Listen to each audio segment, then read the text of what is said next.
Alors, je prends quand même une minute pour remercier les organisateurs, et en particulier l'université Mohamed V de Rabat, et qui nous permet de suivre ces débats vraiment très intéressants. Donc, je procéderai un petit peu différemment de mon collègue. Je ne vous poserai pas de questions aux intervenants, je préfère que vous interveniez vous-même si vous avez des questions. Et mon rôle donc, se limitera à présenter les différents intervenants et à attirer leur attention sur le temps de parole de 10 minutes.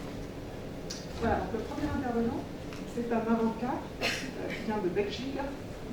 Patrick Sarens, qui va nous parler particulièrement des partenariats publics-privés avec le Maroc. Voilà, donc la dernière question qui avait été posée va trouver son réponse dans cette intervention.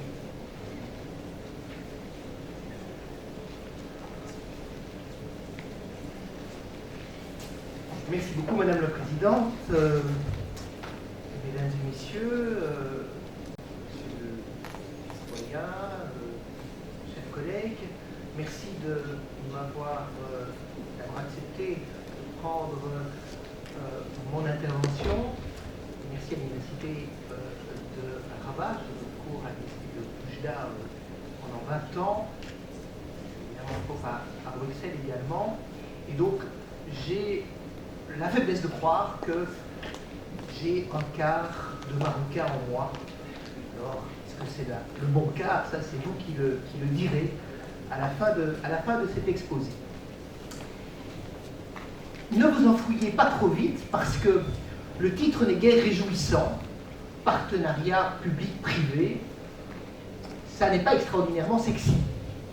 Ça ne donne pas envie d'entendre pendant 10 minutes parler de problématiques des investissements en Afrique. Et pourtant, c'est diablement important.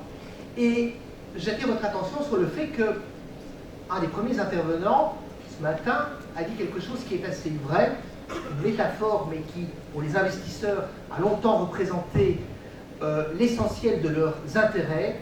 Afrique, mais en deux mots, l'argent qu'on peut y faire, et puis on part. Et c'est toute cette problématique qui a été connue à travers les concessions de services publics, à travers les marchés publics qui ont été remportés par beaucoup d'entreprises étrangères, essentiellement françaises, parfois américaines, rarement russes, je parle pendant tout le XXe siècle, et qui progressivement est en train de changer de visage. Mondetel est situé à Salé, et j'étais très intéressé de voir le TGV d'Alstom qui régulièrement fait le déplacement entre les grandes villes africaines, enfin les grandes villes du Maroc, et je crois que c'est très symptomatique. Le Maroc a pendant des années, comme l'ensemble de l'Afrique, a connu un principe selon lequel on interrogeait les grands investisseurs, les grands industriels, et ceux-ci répondaient à donner des cahiers des charges et remporter les marchés.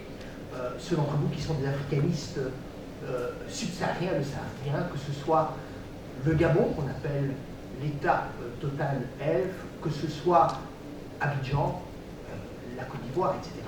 On a connu ça dans ce qu'on appelait la France-Afrique, mais c'est vrai également du côté anglophone.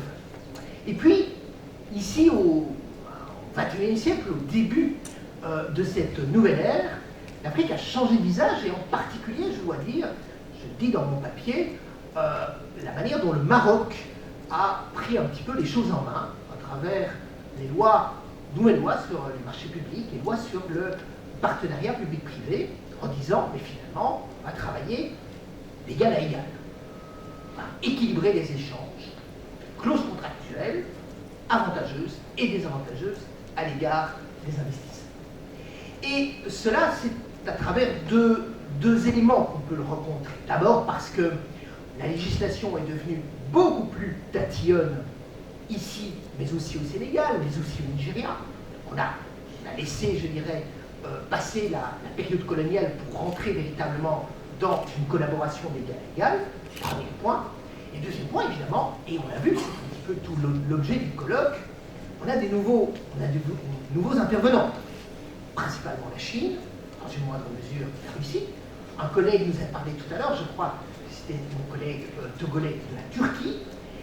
Donc voilà, face à une concurrence exacerbée, on a de nouveaux potentialités de pouvoir négocier, et donc on n'est plus du tout face à ce marché extrêmement réduit entre quelques entreprises européennes ou américaines. Et toute cette modification a également bénéficié, je dirais, d'un principe juridique. Pour les juristes d'entre vous, et je crois que vous êtes nombreux, vous connaissez le principe du partenariat public-privé. On n'est plus du tout dans le système de la concession. La concession, c'est véritablement, on vous laisse le marché, et puis vous prenez, le cas échéant, vos dividendes. Dans le partenariat public-privé, les risques, la responsabilité est partagée, et effectivement, les moyens le sont également en termes de redevances. Et ici, pour le Maroc, par exemple, entre ce que je vous ai parlé concernant le TGV et le port d'Angers-Med, la Casablanca Finance, etc., ce sont des énormes chantiers dans lesquels le Maroc s'est beaucoup plus impliqué qu'auparavant dans la négociation contractuelle, dans l'obligation de faire venir, le cas échéant, des intervenants marocains. Et ça, c'est peut-être exacerbé en 2020 à la suite d'une circulaire de votre ministère qui a dit « Attention, ce genre de marché doit se faire avec un protectionnisme intra-marocain ». Ce qui peut surprendre, je sais que j'ai des collègues ici, d'éminents collègues qui travaillent à l'OMC, ce qui peut surprendre au niveau, je dirais, des règles de droit international. Est-ce qu'on peut se permettre un protectorat, la preuve de ma métaphore non voulue en dit long, je voulais dire un protectionnisme non voulu par les autorités internationales? Eh bien, la réponse est oui, parce qu'il y a des possibilités de pouvoir prévoir une protection simplement à partir du moment où ce sont des éléments objectifs. Exemple, la durabilité. Exemple, le fait que certains marchés, on choisisse des entreprises qui soient du secteur plus proche et donc moins énergivores. Et donc, quelque part, la circulaire marocaine a cet intérêt de dire pourquoi faire au grand international si on peut le faire au petit international. Et je pense que derrière cela, il y a aussi une volonté de la part du Maroc d'être un acteur tout à fait essentiel au sein de l'Afrique subsaharienne. Ceux d'entre vous qui voyagent un peu dans les pays d'Afrique francophone essentiellement, moi en tout cas, c'est mon cas, j'ai beaucoup voyagé Côte d'Ivoire, Guinée-Conakry, etc. Je constate que le Maroc est présent.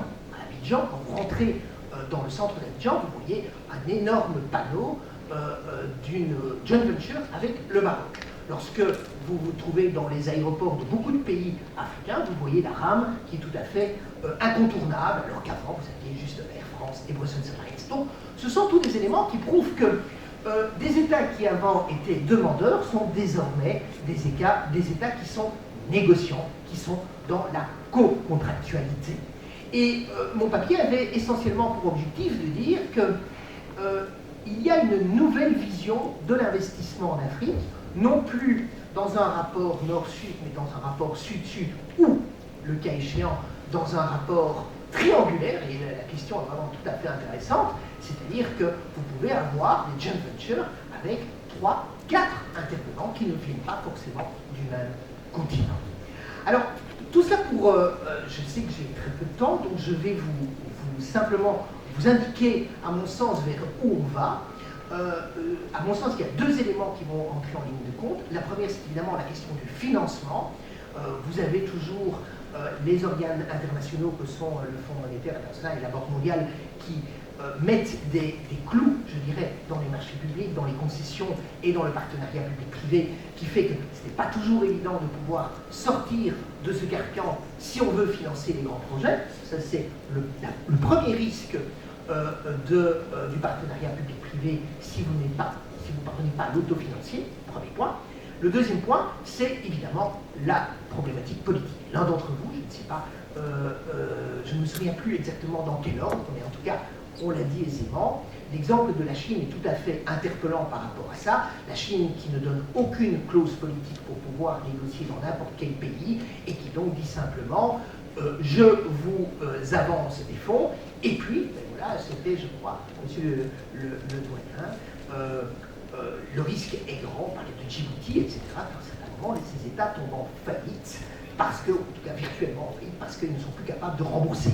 Et ça, c'est véritablement l'enjeu majeur, à mon avis, de ces 20 prochaines années, c'est de voir si la Chine ne va pas progressivement prendre le devant simplement en disant vous n'êtes pas capable de payer, vous allez donc me donner en échange des terres arables ou des minerais ou d'autres moyens pour faire du troc à l'international et finalement aboutir à une situation qui est peut-être pire puisque ce n'est plus à ce niveau-là une négociation contractuelle biaisée, c'est carrément de l'esclavage économique à moyen terme et je pense que ça c'est véritablement l'enjeu de ces 20 prochaines années en ce qui concerne les marchés publics.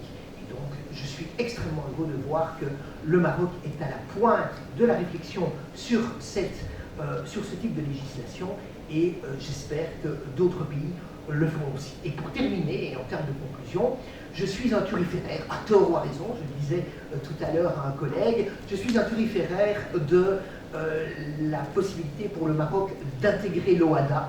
Je pense véritablement que c'est une pièce du Lego qui permettrait également au Maroc de pouvoir peser dans les actes uniformes. Au sein de l'OHADA, on ne parle pas encore des marchés publics, mais il y a des réflexions qui se font. Je crois que c'est 17 pays qui sont actuellement en Afrique en train de réfléchir sur un droit commercial commun et que c'est ce petit Lego complémentaire avec l'intervention, le cas échéant au CEDEAO du Maroc, permettrait véritablement d'intégrer l'économie, je dirais, africaine dans un autre développement. Alors je sais que ça pose des problèmes politiques, je sais qu'il y a des contre-pouvoirs, que ce soit le Nigeria, que ce soit l'Afrique du Sud, qui font tout pour qu'il n'y ait pas d'accord dans ce sens, mais il y a 20 ans, non, attendez, c'était, oui, non, pour les 20e anniversaire de l'OMC, à Marrakech, je faisais une conférence et déjà je disais l'OHADA c'est l'avenir à mon sens du Maroc. Alors je le regarde avec un air tout à fait extérieur, je suis bruxellois mais je vous ai dit que je suis quand même un quart marocain, donc je me permets d'avoir un quart de je dirais de mon intellect qui va en ce sens et qui espère qu'on pourra avancer de la sorte. Voilà, merci beaucoup.